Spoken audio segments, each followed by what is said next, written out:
అందరికీ నమస్కారం. డిజిటల్ క్లాసులు సాంఘిక శాస్త్రానికి స్వాగతం. గత 7వ తరగతికి సంబంధించినటువంటి సాంఘిక శాస్త్ర సబ్జెక్టులో ఇంతకుముందు పీరియడ్లో మనము ఫ్యాక్టరీలో ఉత్పత్తి కాగితం పరిశ్రమ గురించి కొన్ని విషయాలను తెలుసుకున్నాం. అదేవిధంగా మిగతా విషయాలను ఈరోజు చర్చిద్దాం. మన యొక్క పాఠ్యాంశం పేరు ఫ్యాక్టరీలో ఉత్పత్తి కాగితం పరిశ్రమ.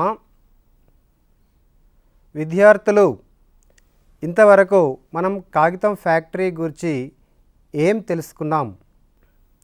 ముడి సరుకులు అంటే ఏమిటి? ఒక వస్తువును తయారు చేయటానికి అవసరమైన పదార్థాలను ముడి పదార్థాలు లేదా ముడి సరుకులు అంటారు. ఈ ముడి సరుకులకు ఉదాహరణగా వెదురు, ప్రత్తి, చెరకు వంటి పదార్థాలను తీసుకోవడం జరిగినది. వెదురు నుంచి కాగితాన్ని తయారు చేస్తారని తెలుసుకున్నాం. ప్రత్తి నుంచి బట్టలు తయారు చేస్తారని తెలుసుకున్నాం. అదేవిధంగా చెరకు నుంచి చక్కెర తయారు చేస్తారనే విషయాన్ని తెలుసుకున్నాం. వీటిని ముడి సరుకులకు ఉదాహరణలుగా చెప్పవచ్చు. అలాగే తదుపరి కాగిత ఉత్పత్తికి అవసరమైనటువంటి ప్రధాన ముడి సరుకులు, ఇతర పదార్థాలు, ఇతర సదుపాయాల గురించి కూడా తెలుసుకున్నాం. ప్రధానంగా కాగితపు ఉత్పత్తికి మెత్తటి కలపను ఇచ్చేటువంటి వెదురు, యూకలిప్టస్, సుబాబుల్ లాంటి చెట్ల యొక్క కలపను ఉపయోగించి కాగితాన్ని తయారు చేస్తారు. అదేవిధంగా ఈ యొక్క కాగితం తయారీ ప్రక్రియలో ప్రధాన ముడి సరుకులే కాకుండా ఉప్పు, రసాయనాలు, కాస్టిక్ సోడా లాంటి ఇతర పదార్థాలను కూడా వాడడం జరుగుతుంది. ఇవే కాకుండా ఈ యొక్క కాగిత ఉత్పత్తికి ఇతర సదుపాయాలైనటువంటి విద్యుత్తు, యంత్రాలు, నీటి వసతి కూడా అవసరమవుతున్నటువంటి విషయాన్ని మనము గత పీరియడ్లో తెలుసుకున్నాం. అదేవిధంగా కాగితపు పరిశ్రమ నేడు ఎదుర్కొంటున్నటువంటి సమస్యల గురించి కూడా చర్చించుకోవడం జరిగినది. అవి మొదటగా దూర ప్రాంతాల నుంచి కలపను తీసుకురావడం అనేటువంటిది ఒక కాగిత పరిశ్రమకు ప్రధానమైనటువంటి సమస్యగా మనం గుర్తించినాం. అదేవిధంగా భారీ మొత్తంలో వెదురును ఈ కాగిత ఉత్పత్తికి ఉపయోగించినట్లయితే నేటి రోజులలో వెదురు అనేటువంటిది కనుమరుగయ్యేటువంటి పరిస్థితి ఉంది. ఈ విషయాన్ని కూడా మనము గమనించడం జరిగినది. అదేవిధంగా కాగిత ఉత్పత్తిలో ప్రధాన దశలు 5 అని తెలుసుకున్నాం. అవి మీరు ఈ స్క్రీన్ పైన చూడడం జరుగుతుంది. మొదటగా ముడి సరుకులైనటువంటి ఈ యొక్క వెదురు, సుబాబుల్ లేదా యూకలిప్టస్ లాంటి యొక్క కలపని ముక్కలుగా చేయడం, తదుపరి కలప గుజ్జు తయారీ, 3వ దశలో గుజ్జును పరచడం, 4వ దశలో ఒత్తడం, ఆరబెట్టడం, చుట్టడం లాంటి ప్రక్రియలు చేయడం జరుగుతుంది. చివరికి పూర్తిగా తయారైన తర్వాత దానిని కావలసినటువంటి పరిమాణంలో ఈ కాగితాన్ని కట్ చేయడం కూడా మనము తెలుసుకున్నాం. అదేవిధంగా చివరగా ఇంతకుముందు యొక్క పీరియడ్లో కార్మికుల యొక్క పని వేళలను ఏ విధంగా విభజించినారు అనేటువంటి విషయాన్ని కూడా తెలుసుకోవడం జరిగినది. ఈరోజు మనం ఈ భారీ స్థాయిలో వస్తువులను ఉత్పత్తి చేసేటువంటి ఈ యొక్క కాగితం ఫ్యాక్టరీ గురించి ఇంకొన్ని విషయాలను తెలుసుకుందాం. ఈ యొక్క పాఠ్యాంశం ద్వారా విద్యార్థులలో ఆశించినటువంటి విద్యా ప్రమాణాలు, కాగితపు పరిశ్రమలో పనిచేస్తున్న కార్మికులను వర్గీకరిస్తారు, శాశ్వత కార్మికులు పొందుతున్న ప్రయోజనాలను తెలుసుకుంటారు, కాంట్రాక్ట్, దినసరి కార్మికుల సమస్యలను గుర్తించి పరిష్కార మార్గాలను సూచిస్తారు, పరిశ్రమలు ఏ విధంగా కాలుష్యానికి కారణమవుతున్నాయో అవగాహన చేసుకొని కాలుష్యాన్ని నివారించడానికి గల మార్గాలను సూచిస్తారు, కాగితం వ్యాపారం జరిగే దేశాలను ప్రపంచ పటంలో గుర్తిస్తారు.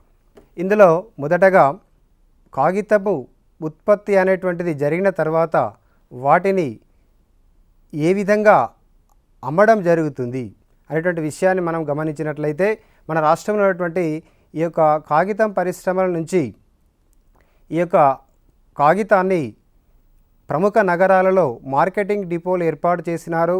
అదేవిధంగా ఇంకా ఎక్కువ మొత్తంలో ఉన్నటువంటి ఈ యొక్క కాగితాన్ని ఇతర దేశాలకు కూడా ఎగుమతి చేయడం జరుగుతుంది.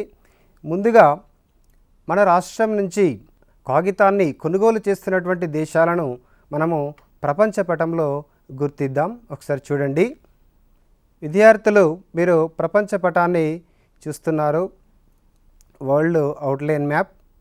ఇందులో చూడండి ఈ ఎల్లో కలర్లో ఉన్నటువంటిది ఏ దేశము? ఇది భారతదేశము. ఈ భారతదేశం నుంచి కాగితాన్ని ఇతర దేశాలకు ఎగుమతి చేస్తున్నామనే విషయాన్ని తెలుసుకున్నాం కదా. అవి ఆయా దేశాలను మనం ఇప్పుడు ప్రపంచ పటంలో గుర్తిద్దాం.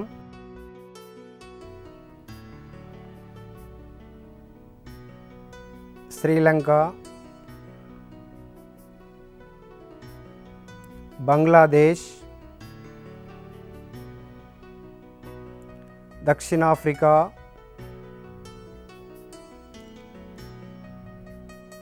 నేపాల్, మలేషియా,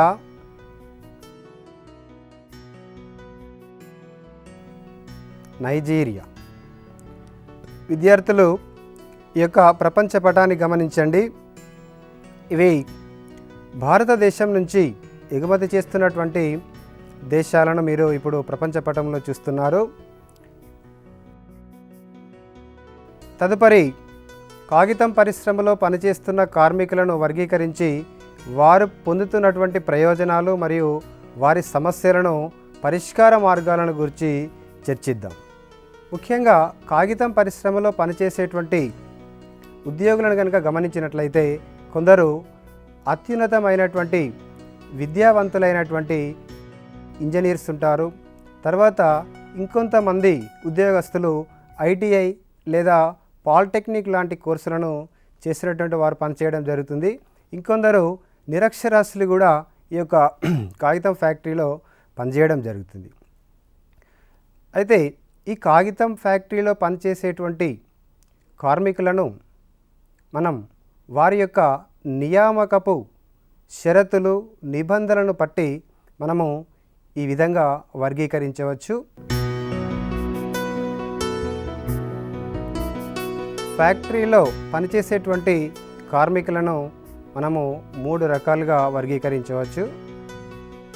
మొదటగా శాశ్వత కార్మికులు, రెండవది కాంట్రాక్ట్ కార్మికులు, మూడవది దినసరి కార్మికులు. ముఖ్యంగా ప్రతి ఫ్యాక్టరీలో కూడా ఈ యొక్క ఇలాంటి 3 రకాలైనటువంటి కార్మికులు పనిచేయడం జరుగుతుంది.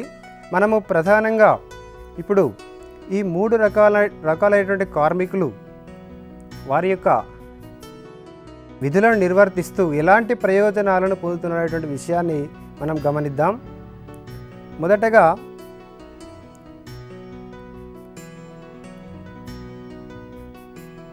ఒక శాశ్వత కార్మికునికి ఉదాహరణగా ఆనంద్ అనేటువంటి వ్యక్తిని తీసుకున్నట్లయితే అతడు ఎలాంటి ప్రయోజనాలను పొందుతున్నాడు? ఇతనికి వేతనం రూపంలో ప్రతి నెల 15,000 రూపాయలను అతడు జీతంగా వేతనంగా తీసుకోవడం అనేటువంటి జరుగుతుంది. ప్రతి సంవత్సరం కూడా ఈ వేతనం అనేటువంటిది పెరుగుతుంటుంది. అదేవిధంగా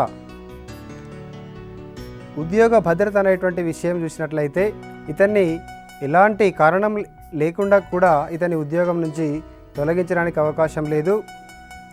ఇతనికి నిర్ణీత వయస్సు వచ్చే వరకు కూడా ఇతడు ఈ ఫ్యాక్టరీలో పనిచేయడానికి ఇతనికి ఉద్యోగ భద్రతను కల్పించడం జరిగినది. తదుపరి ఈ శాశ్వత కార్మికుడు పొందుతున్నటువంటి ఇంకొక ప్రయోజనము ఆరోగ్య బీమా. ఇందులో భాగంగా కార్మికునితో పాటు అతని కుటుంబ సభ్యులకు ఏవైనా అనారోగ్యం కనుక కలిగినట్లయితే ఆ యొక్క ఫ్యాక్టరీ తరపున ఉచితమైనటువంటి ఒక వైద్య సదుపాయాన్ని అందించడం అనేటువంటి జరుగుతుంది. దీనికోసము కార్మికుడు ప్రతి నెల కొంత మొత్తాన్ని ఈ యొక్క ఆరోగ్య బీమా కోసం చెల్లిస్తారు. అదేవిధంగా ఫ్యాక్టరీ కూడా కొంత మొత్తాన్ని ఇతని కోసము ఈ ఆరోగ్య బీమాకు చెల్లించడం జరుగుతుంది. తదుపరి యూనిఫామ్ అలవెన్స్. ఇతనికి యూనిఫామ్ కొనుగోలు చేయడానికి మరియు వాటిని శుభ్రపరచుకోవడానికి యూనిఫామ్ అలవెన్స్ కూడా ఇవ్వడం జరుగుతుంది. తదుపరి ప్రావిడెంట్ ఫండ్. ఉద్యోగ విరమణ చేసిన తర్వాత అతనికి అందేటువంటి మొత్తాన్ని ప్రావిడెంట్ ఫండ్ అని చెప్పుకుంటారు. ఇది కూడా కార్మికునికి వస్తున్నటువంటి ఒక ప్రయోజనంగా చెప్పుకోవచ్చు. శాశ్వత కార్మికునికి వేతనంతో కూడినటువంటి అనేక సెలవులు ఉంటాయి. అందులో వారాంతపు సెలవులు కానివ్వండి, తర్వాత పండుగలకు సెలవులు కానివ్వండి, ఏవైనా అనారోగ్య సమస్యలు వచ్చినప్పుడు వాటికి కూడా సెలవులు ఇవ్వడం జరుగుతుంది. సాధారణ సెలవులు కూడా ఇవ్వడం జరుగుతుంది. ఇలాంటి ప్రయోజనాలు ఈ యొక్క శాశ్వత కార్మికునికి ఉంటాయి. తదుపరి బోనస్. ఫ్యాక్టరీకి అత్యధిక లాభాలు కనుక వచ్చినట్లయితే అందులో కొంత మొత్తాన్ని ఈ యొక్క కార్మికులకు అందచేయడం జరుగుతుంది. ఇవి ఈ శాశ్వత కార్మికుడు పొందుతున్నటువంటి ప్రయోజనాలుగా మనము గమనించవచ్చు. తదుపరి ఇదే కాగితం ఫ్యాక్టరీలో పనిచేస్తున్నటువంటి కాంట్రాక్ట్ కార్మికుడు ఎలాంటి ప్రయోజనాలను పొందుతున్నాడో ఇప్పుడు చూద్దాం.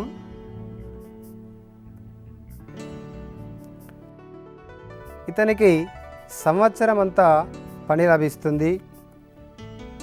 అదేవిధంగా ప్రతి నెల 8,000 రూపాయలను ఇతనికి వేతనం రూపంలో అందచేయడం జరుగుతుంది. గమనించండి, ఇంతకుముందు శాశ్వత కార్మికునికి పలు ప్రయోజనాలు ఉన్నాయి, కానీ కాంట్రాక్ట్ కార్మికునికి కేవలము 2 రకాలైనటువంటి సదుపాయాలు మాత్రమే ఉన్నాయి. తదుపరి దినసరి కార్మికురాలు. పుష్ప అనేటువంటి మహిళ ఈ యొక్క కాగితం ఫ్యాక్టరీలో దినసరి కార్మికురాలుగా పనిచేయడం జరుగుతుంది. ఈమెకు ఎలాంటి ప్రయోజనాలు ఉన్నాయో ఒకసారి చూద్దాం.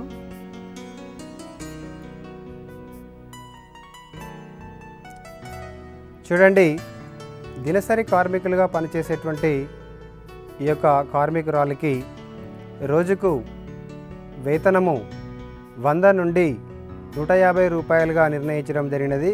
దాదాపుగా నెలకు 2,500 వరకు ఈమె సంపాదిస్తుంది. అంటే మనం ఇక్కడ గమనించవచ్చు, ఈమె ఏ రోజైతే పనికి వెళ్తుందో ఆ రోజు మాత్రమే ఈమెకు కూలి లభిస్తుంది. మిగతా రోజులలో ఈమెకు ఎలాంటి వేతనం అనేటువంటిది చెల్లించడం అనేటువంటిది జరగదు. ఈ విషయాన్ని గమనించండి. మరొకసారి ఈ 3 రకాలైనటువంటి కార్మికులు పొందుతున్నటువంటి ప్రయోజనాలను ఒకసారి ఈ చిత్రంలో చూడండి.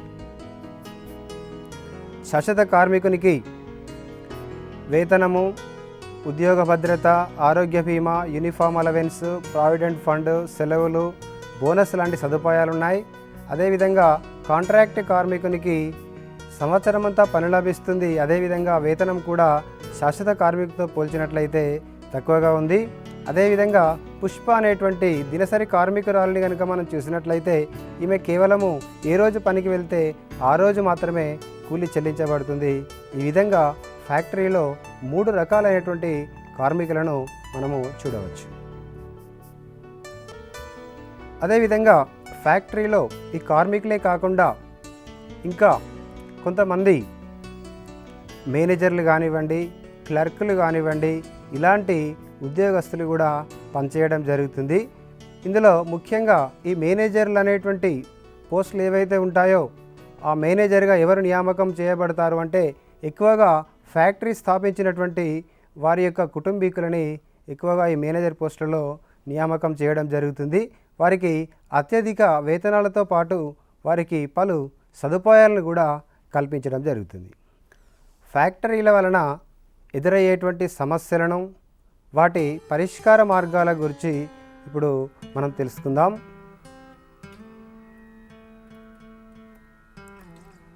ఫ్యాక్టరీల వలన ఎదురయ్యేటువంటి సమస్యలు ఒకసారి మీరు ఈ యొక్క చిత్రాలను గమనించండి.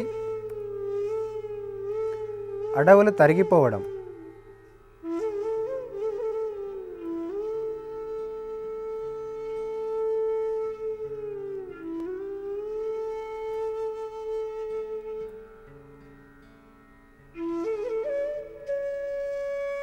చూడండి, ఈ స్లైడ్లో భారీ మొత్తంలో కాగితాన్ని తయారు చేయటానికి ఈ యొక్క కలప కోసం అడవులను నరికివేయడం జరుగుతుంది.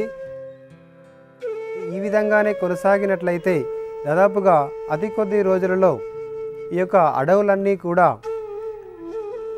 మైదాన ప్రాంతాలుగా లేదా పూర్తి స్థాయిలో ఎలాంటి చెట్లు లేనటువంటి ఒక ఖాళీ ప్రదేశాలుగా మారే అవకాశం ఉంది. ఇదే విధంగా కొనసాగినట్లయితే భవిష్యత్తులో అనేక పర్యావరణ సమస్యలను మనం ఎదుర్కోవాల్సి ఉంటుంది. ఫ్యాక్టరీల వలన ఎదురయ్యేటువంటి సమస్యలలో నీటి కాలుష్యం కూడా ఒకటి. ఈ యొక్క చిత్రాలను చూడండి.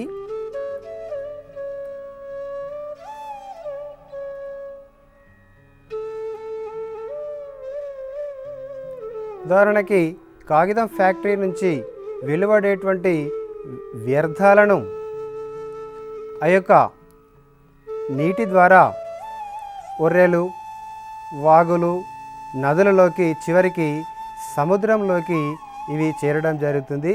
వీటి వలన స్వచ్ఛమైనటువంటి నీరు అనేటువంటిది ఇది కలుషితమయ్యే అవకాశం ఉంది. దీని ద్వారా అనేక రకాలైనటువంటి జీవ జంతువులకి ప్రమాదకరంగా మారే అవకాశం ఉంది. ఫ్యాక్టరీల వల్ల ఎదురయ్యే సమస్యలలో నేల కాలుష్యం కూడా చెప్పుకోదగినటువంటిది. ఈ చిత్రాలను గమనించండి.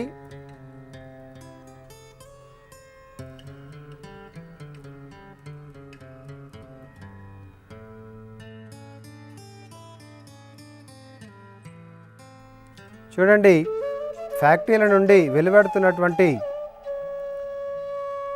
విషతుల్యమైనటువంటి పదార్థాల వలన అవి నేలపై నుంచి ప్రవహించడం అనేటువంటి జరగడం వలన ఈ నేలలో ఉన్నటువంటి సారమంతా కూడా తగ్గి అవి భవిష్యత్తులో ఎలాంటి మొక్కలు పెరగనటువంటి చౌడు నేలలుగా మారే అవకాశం ఉంటుంది. కాబట్టి ఈ యొక్క ఫ్యాక్టరీ నుంచి వెలువడేటువంటి రసాయనాలు భవిష్యత్తులో మనకు చాలా ప్రమాదకరంగా మారే అవకాశం ఉంది. తర్వాత ఫ్యాక్టరీల వలన ఎదురయ్యేటువంటి సమస్యలలో గాలి కాలుష్యము. మీరు ఈ చిత్రాలను గమనించండి.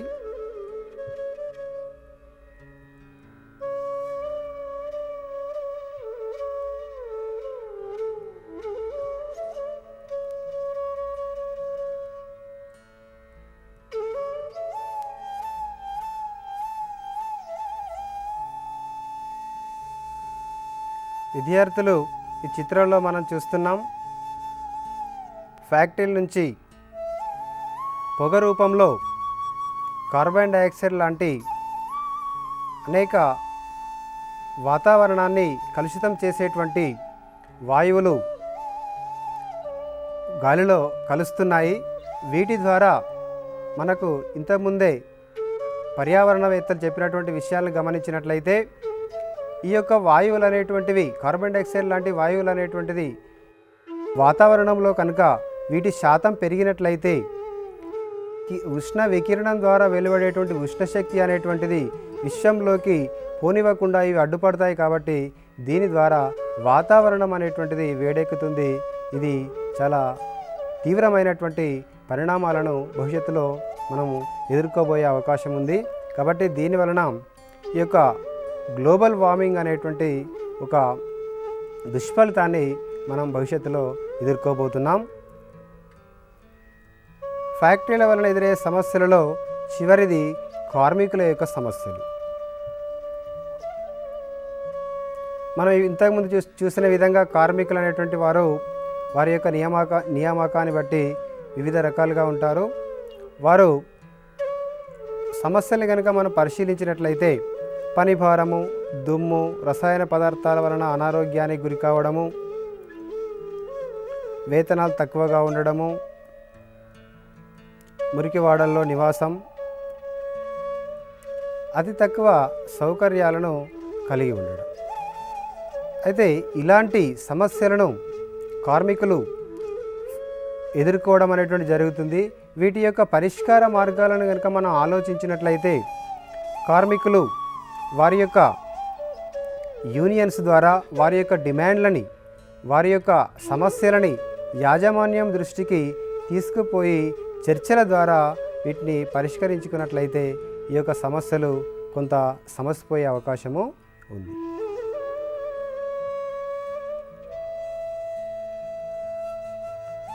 చివరగా ఒకవైపు మన అవసరాలు, మరొక వైపు ఫ్యాక్టరీల దుష్ప్రభావాల మధ్య ఏ విధంగా సమతౌల్యం సాధించాలనేది మన ముందు ఉన్నటువంటి ఒక ముఖ్యమైన సవాలు అనే అంశాన్ని మనం చూసినట్లయితే, ఇందులో ఫ్యాక్టరీల నుంచి తయారయ్యేటువంటి వస్తువులను మనం ఉపయోగిస్తున్నాం. ఆ వస్తువులు తప్పనిసరి. మరి అదేవిధంగా ఆ వస్తువును తయారు చేయాలంటే కొన్ని పర్యావరణ సమస్యలకు కూడా కారణమవుతుంది. కాబట్టి రెండింటిని కూడా సమతౌల్యం చేయాలి. ఒక ఉదాహరణ కనుక మనం గమనించినట్లయితే, కాగితం ఫ్యాక్టరీ నుంచి మనము భారీ మొత్తంలో కాగితాన్ని ఉత్పత్తి చేస్తున్నాం. వాటి ద్వారా విద్యార్థులకు కానివ్వండి, ఇతర ఆఫీసులలో కానివ్వండి, రకరకాలుగా ఈ కాగితాన్ని వాడుతున్నాం. కాగితాన్ని వాడడం అనేటువంటిది మానేయడం అనేటువంటి అసాధ్యమవుతుంది. కానీ ఈ కాగితాన్ని తయారు చేయడం వలన ఫ్యాక్టరీల నుంచి కొన్ని విష రసాయనాలు బయటికి రావడం అనేటువంటిది జరుగుతుంది. మరి ఆ విష రసాయనాలను కనుక ఈ యొక్క నీటి ప్రవాహాలలో కానివ్వండి, నేలలో కానివ్వండి విడిచిపెట్టినట్లయితే అవి అనేక దుష్పరిణామాలు ఎదురయ్యే అవకాశం ఉంది. కాబట్టి మనము ఈ మధ్యకాలంలో గమనించినట్లయితే చాలా ఫ్యాక్టరీల నుంచి వెలువడేటువంటి వ్యర్థాలను శుద్ధి చేసేటువంటి ప్లాంట్లను ఏర్పాటు చేయడం జరిగినది. ఆ ప్లాంట్లు ఏం చేస్తాయి అంటే, ఈ ఫ్యాక్టరీ నుంచి వెలువడేటువంటి వ్యర్థాలను ఆ యొక్క శుద్ధి చేసేటువంటి ఆ ప్లాంట్లలో ఉన్నటువంటి యంత్రాలు వాటిని ప్యూరిఫై చేయడం అనేటువంటి జరుగుతుంది. ఆ ప్యూరిఫై కాబడినటువంటి పదార్థాలు ఒక విష రసాయనాలు లేనటువంటి నీరు బయటికి రావడం జరుగుతుంది. ఇంకా కొంత ఘన పదార్థం కూడా ఏర్పడడం జరుగుతుంది. వీటిని కూడా మళ్ళీ మనము ఈ నీటిని ఏదైతే శుద్ధి చేసేటువంటి యంత్రాల నుంచి బయటికి వచ్చినటువంటి నీటిని మళ్ళీ మనం వ్యవసాయానికి ఉపయోగించుకోవచ్చు. ఏదైనా ఆ శుద్ధి యంత్రంలో మిగిలినటువంటి ఈ ఘన పదార్థాలు ఏవైతే ఉంటాయో వాటిని మనము ఎరువుగా కూడా వాడుకోవచ్చు. ఇలాంటి కొన్ని ప్యూరిఫై చేసేటువంటి శుద్ధి ప్లాంట్లను కనుక అనేక కర్మాగారాలలో కనుక మనము ఏర్పాటు చేసుకోగలిగినట్లయితే భవిష్యత్తులో మన ముందు తరాల వారికి కూడా ఈ ఫ్యాక్టరీల వలన ఎలాంటి సమస్యలు కూడా ఎదురయ్యే అవకాశము ఉండదు. విద్యార్థులు, ఇప్పటి వరకు మనం కాగితం ఫ్యాక్టరీ గురించి ఈరోజు ఏం తెలుసుకున్నాం? ఇందులో ముందుగా కాగితాన్ని మన దేశం నుంచి కొనుగోలు చేస్తున్నటువంటి దేశాలను ప్రపంచ పటంలో గుర్తించినాం. మీరెంతవరకు వాటిని గమనించిన విషయాన్ని ఇప్పుడు ఒకసారి పరిశీలిద్దాం. మీరు ఈ పటాన్ని గమనించండి. ఈ పటంలో ముందుగా ఎక్కడైతే ఐరో మార్క్ లేదా బాణం గుర్తు వస్తుందో మీరు ఆయా దేశాన్ని మీరు చెప్పాలి. విద్యార్థులు చెప్పండి, ఇది ఏ దేశము? మంచి ఆన్సర్ ఇచ్చినారు, మన భారతదేశం.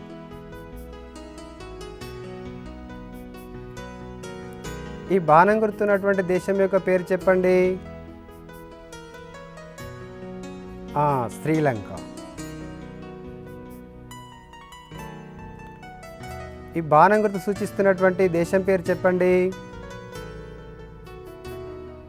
మంచి సమాధానం ఇచ్చారు, బంగ్లాదేశ్. ఈ యొక్క పింక్ కలర్లో ఉన్నటువంటి దేశం యొక్క పేరు చెప్పండి.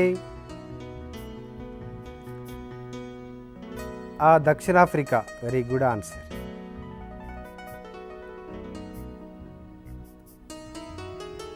ఈ యారో మార్క్ ఉన్నటువంటి భారతదేశం పైన ఉన్నటువంటి దేశం పేరు చెప్పండి.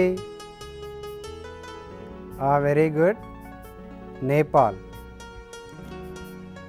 చివరగా ఈ యొక్క ఆరో మార్క్ ఉన్నటువంటి దేశం పేరు చెప్పండి. Very good answer, Malaysia.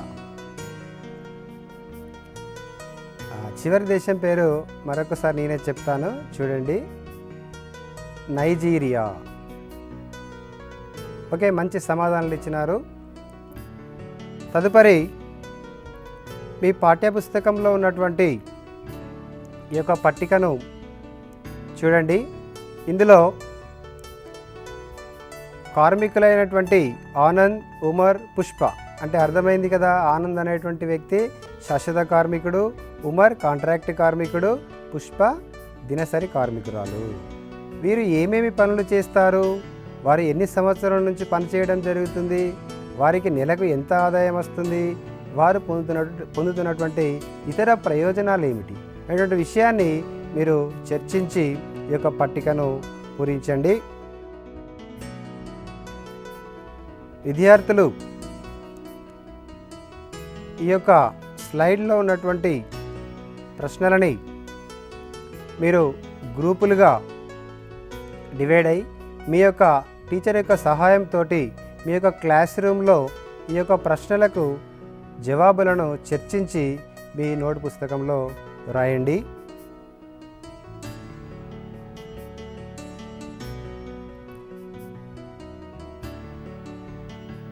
ఇంతవరకు మనము ఫ్యాక్టరీలో ఉత్పత్తి కాగితం పరిశ్రమ అనేటువంటి పాఠ్యాంశానికి సంబంధించినటువంటి పలు అంశాలను చర్చించుకోవడం జరిగినది.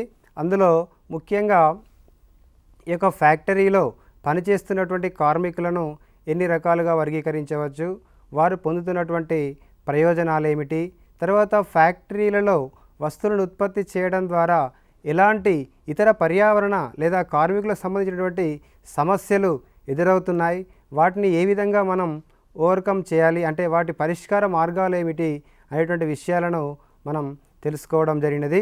ఓకే, ఇంతటితోటి ఈ యొక్క పాఠ్యాంశము పూర్తయింది. అందరికీ నమస్కారం.